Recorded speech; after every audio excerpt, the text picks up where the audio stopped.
हाँ तो 12th वालों, मेरी क्लास 12th फिजिक्स में ऑलमोस्ट 90 मार्क्स आए थे आउट ऑफ 100। और ये जो आपको साइड में मार्कशीट दिख रही है, ये मेरे दोस्त की जो मेरे पीछे बैठता था, इसके जो आउट ऑफ 70 में से मार्क्स आए थे 47 मार्क्स। और ये बंदे ने सिर्फ एक दिन में पढ़कर स्कोर करे हैं। वही सेम स्ट्रेटेजी जो मैंने इसको बताई थी ना, वो सेम स्ट्रेटेजी आज आपको बताने वाला हूँ। और अगर आपके पास भी एक दिन है भाई, तो आप इजीली पासिंग मार्क्स स्कोर कर लोगे। लेकिन जो स्ट्रेटेजी इस वीडियो में तुम्हें बताने वाला हूँ ना, उसको तुम्हें फॉलो करना पड़ेगा। और उसके लिए इस वीडियो को अगर तुम एंड तक देख लेते हो ना, और जिन जिन बातों को इस वीडियो में तुम्हें बताने वाला हूँ उनको अच्छे से फॉलो कर लेते हो, तो भाई तुम इजीली अपने फिजिक्स के एग्जाम में पासिंग मार्क्स स्कोर कर लोगे। और कितना मार्क्स स्कोर कर लोगे वो मैं इस वीडियो में तुम्हें बताने वाला हूँ। देखो, सबसे पहले तुम्हें क्या देखना है वो देखो। सबसे पहले हमें अंडरस्टैंडिंग होनी चाहिए हमें सिलेबस की और पेपर के लेवल की। तो आपको स्क्रीन पर दिख रहा होगा, जो पेपर का लेवल है ना, वो 50% ईजी आता है, 30% मॉडरेट आता है और 20% डिफिकल्ट आता है। ये लास्ट 5 ईयर का मैं ट्रेंड बता के चल रहा हूं तुम्हें। और हमें पासिंग मार्क्स कितने चाहिए? 24 मार्क्स चाहिए आउट ऑफ 70।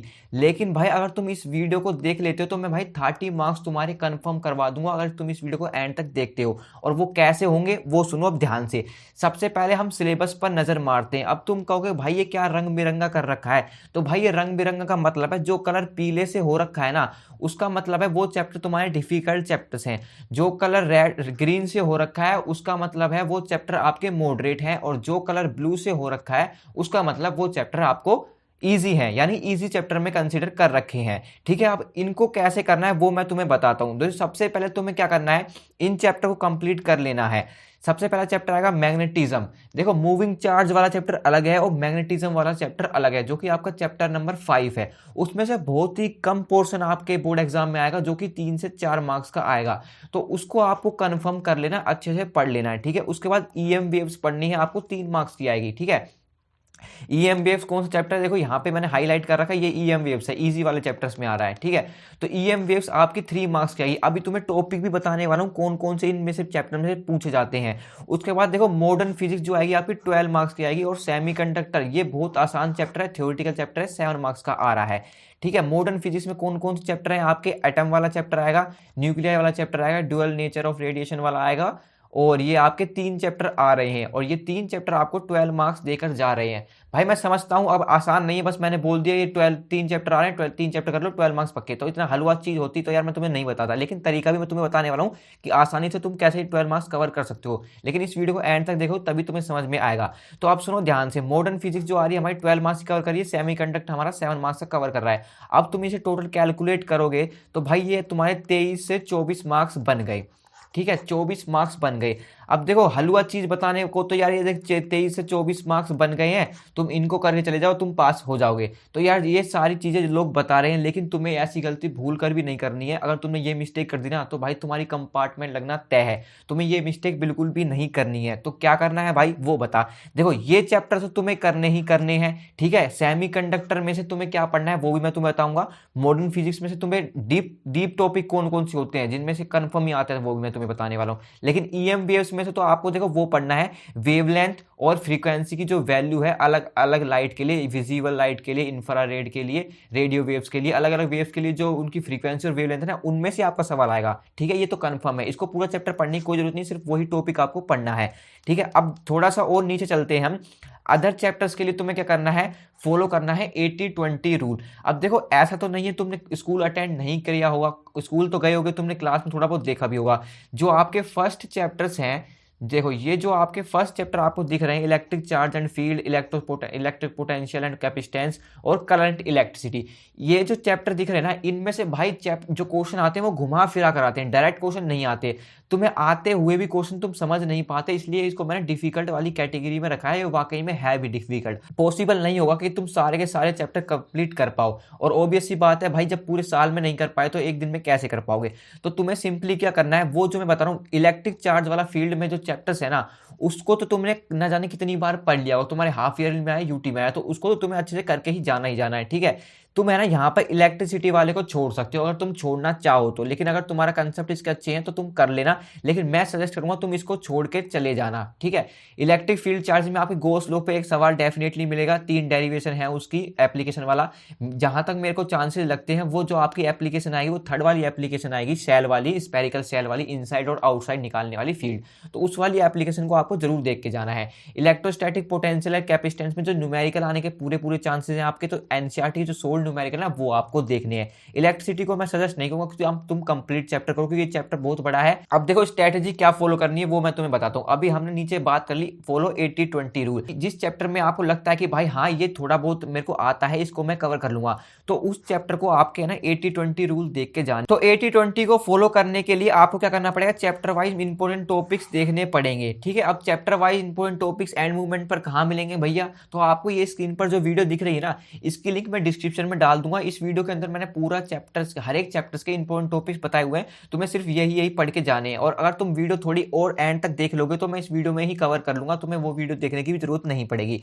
इसके बाद तुम्हें क्या करना है, लास्ट 5 ईयर के पीवाईक्यू देख सोल्व करने हैं। अब देखो अगर तुम सोल्व करना चाहो तो सोल्व कर सकते हो, लेकिन मैं तुम्हें ना सोल्व पीवाईक्यू डिस्क्रिप्शन में डाल दूंगा, वहां से तुम सिर्फ उनके सोल्यूशन देख लेना, ताकि तुम्हें आइडिया लग जाए किस तरह से आंसर को रिप्रेजेंट करना है। अभी मत जाओ, अभी पहले पूरी वीडियो सुन लो जो मैं बताने वाला हूँ, उसके बाद तुम्हें सारा कंटेंट एंड मूवमेंट पर जो काम आ रहा है वो सारा डिस्क्रिप्शन में तुम्हें मिल जाएगा। उसके बाद तुम्हें क्या करना है, सोल्ड एनसीईआरटी के एग्जाम्पल देख लेने हैं। जो आपके सोल्ड है ना, अनसोल्ड वाले मत करना, सोल्ड वाले सिर्फ देख के चले जाना कैसे क्या कंसेप्ट यूज हुआ है, कौन कौन से फॉर्मूले लगे हैं। ठीक है, सिर्फ सोल्ड वाले आपको अच्छे से प्रैक्टिस कर लेने हैं। ठीक है, अब मैं तुम्हें है ना कुछ जो मेरे दिमाग में है इंपॉर्टेंट टॉपिक्स वो मैं तुम्हें बताता हूँ, लेकिन डिटेल के लिए तुम वो वाली वीडियो जरूर देखना। सबसे पहले बात करते हैं हम इलेक्ट्रिक चार्ज एंड फील्ड की। इसमें जो आपको 100% जो टॉपिक करने हैं ना, वो तो भाई गॉस लॉ की एप्लीकेशन होगी। पहली एप्लीकेशन वायर वाली आ सकती है। ठीक है, पूरी 100% चांसेस तो मेरे को लग रहे हैं स्फेरिकल सेल वाली के, लेकिन आपके गॉस लॉ की कोई भी एप्लीकेशन पूछ सकता है। जो आपकी शीट वाली है ना, शीट वाली, उसमें तो आपका न्यूमेरिकल पूछेगा, 2 शीट यहाँ पर रख देगा, एक पॉजिटिव होगी और एक पे नेगेटिव होगा। इनकी वजह से आपको फील्ड बतानी पड़ेगी। ठीक है, एक न्यूमेरिकल आपका ये बनेगा। उसके बाद देखो इलेक्ट्रिक पोटेंशियल कैपेसिटेंस में आपके कैपेसिटेंस के न्यूमेरिकल बनने के पूरे पूरे चांसेस हैं। और इलेक्ट्रॉनिक इलेक्ट्रिसिटी को मैं आपको बिल्कुल भी सजेस्ट नहीं करता।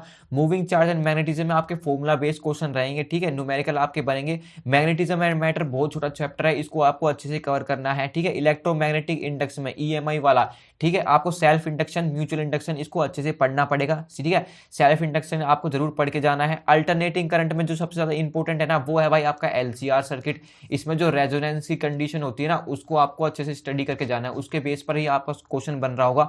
इलेक्ट्रोमैग्नेटिक वेव में मैंने आपको बता दिया, इलेक्ट्रोमैग्नेटिक वेव में क्या रहता है। इलेक्ट्रोमैग्नेटिक वेव में सिंपल आपकी फ्रीक्वेंसी पर सवाल आता है। ठीक है, और आपकी वेवलेंथ पर सवाल आता है। जो आपकी इंफ्रारेड रे है, रेडियो वेव्स हैं, उनकी पूरी जो आपको वैल्यूज है ना, ठीक है, उनकी क्या फ्रीक्वेंसी होती है, क्या वेवलेंथ होती है, इंक्रीज ऑर्डर में और डिक्रीज ऑर्डर में, वो आपको बस पढ़ लेनी है। उसके बाद देखो रे ऑप्टिक्स सबसे ज्यादा वेटेज कवर कर रहे हैं। ठीक है, इसमें जो आपको 18 मार्क्स दिख रहे हैं ना, 18 मार्क्स में से सिर्फ 3 मार्क्स तो इसको दे दो तुम इलेक्ट्रोमैग्नेटिक वेव को, बाकी के 15 मार्क्स है ना भाई, 15 मार्क्स तुम्हारे 2 चैप्टर्स कवर कर रहे हैं। लेकिन ये चैप्टर भाई इतने आसान नहीं है, कहने को 15 मार्क्स कवर कर लिए हैं, लेकिन इतने आसान नहीं है, क्योंकि इनमें ना डायग्राम है पहली बात तो, और उनकी कंसेप्चुअल नॉलेज होनी चाहिए इनके लिए। तो इनके लिए मैं आपको सजेस्ट करूंगा सिर्फ आप है ना फॉर्मूला पढ़कर चले जाना इनके। अगर फॉर्मूला बेस्ड क्वेश्चन आता है तो इनको अटेम्प्ट करना। एक तो सिंपल आपका लेंस फॉर्मूला रहेगा, इसमें लेंस फॉर्मूला आपको जरूर पढ़ना है इसका। उसके बाद इसमें जो आपकी है ना कंपाउंड माइक्रोस्कोप है, तो कंपाउंड माइक्रोस्कोप हो गई, और एक है आपकी टेलीस्कोप। इन दोनों को आपको जरूर पढ़ के जाना है। ठीक है, ये आपके लॉन्ग मार्क्स में आ रहे होंगे, तो इनको जरूर पढ़ के जाना है, यहाँ पे केस स्टडी में भी आ सकते हैं। ठीक है, उसके बाद वेव ऑप्टिक्स में जो आपका सवाल आएगा वो आपका डाइफ्रैक्शन और इंटरफेरेंस को आपको पढ़ के जाना है। देखो जिसकी जो फ्रिंज विंज की वो डेरिवेशन थी ना, वो आपके सिलेबस में नहीं है, वो डिलीटेड हो चुकी है, तो आपको डेरिवेशन मत करना, डाइफ्रैक्शन को अच्छे से पढ़ना है। इसमें न्यूमेरिकल आने के पूरे पूरे चांसेस है। और हाइगन्स प्रिंसिपल, ठीक है, हाइगन प्रिंसिपल को तुम्हें अच्छे से पढ़ के जाना है। अब जो मॉडर्न फिजिक्स पे जो सबसे ज्यादा डिफिकल्ट चैप्टर लगेगा वो है आपका एटम वाला, क्योंकि इसमें है ना ज्यादा थ्योरी है। थ्योरी तो देखो पूरी मॉडर्न फिजिक्स में थ्योरी है। ठीक है, इसको तुम क्या कर सकते हो, वन शॉट के थ्रू जल्दी से फटाफट कंप्लीट कर सकते हो भाई। अब तुम कहोगे भैया चैनल भी सजेस्ट कर दो, तो भाई मैं तुम्हें चैनल सजेस्ट करूंगा, तो वो चैनल होगा सुनील जांगड़ा फिजिक्स का, वो बेस्ट चैनल है, उसको वन शॉट वीडियो देखो। लेकिन अगर आप पिछली साल कभी पढ़ रहे थे, कभी पढ़ी हो, तो भाई किसी सर से उसी से पढ़ लेना, एंड मूवमेंट पर चेंज मत करना, क्योंकि जिसका आपको समझ में आता है उसी से आपको पढ़ना है। ठीक है, पर लेकिन मैं सजेस्ट करूंगा कि आप सुनील जांगड़ा सर से पढ़ सकते हो। डुअल नेचर ऑफ रेडिएशन में आपका photo electric effect most important है, आपको जरूर पढ़ के जानी है। आइंस्टीन इक्वेशन को आपको अच्छे से पढ़ के जाना है। ठीक है, ये 2 इक्वेशन आपकी मोस्ट इंपोर्टेंट है। उसके बाद इसमें जो ग्राफ है ना, वो जरूर पढ़ना है। रेडिएशन वाले चैप्टर में ग्राफ मोस्ट इंपोर्टेंट है। एटम्स वाले चैप्टर में आप कहां से सवाल आएंगे, एटम्स वाले समार में तो भाई आपके पूरे फॉर्मूले ही फॉर्मूले हैं, तो इसकी एक फॉर्मूला शीट आपको मिल जाएगी, तो उसको आपको फॉर्मूला शीट को अच्छे से पढ़ लेना है। मैं ना स्टडी मटेरियल पूरा प्रोवाइड कर दूंगा डिस्क्रिप्शन में, जो आपको एंड मूवमेंट पर काम आ रहेगा। और न्यूक्लियाई में जहां तक मुझे लगता है ना भाई, एक न्यूमेरिकल आपका बनेगा वो इस फॉर्मूले पे बनेगा, r is equal to r not a to the power 1/3। इस न्यूमेरिकल, इस फॉर्मूले के बेस पे एक न्यूमेरिकल आपका बनने का पूरा चांसेस है, तो इसको जरूर देख कर जाना।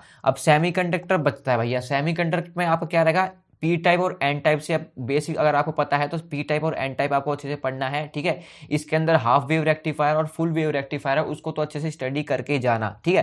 क्योंकि भाई वो बहुत ज़्यादा चांसेस है कि ये डायमंड टॉपिक्स होते हैं, इनके आने के चांसेस पूरे पूरे होते हैं।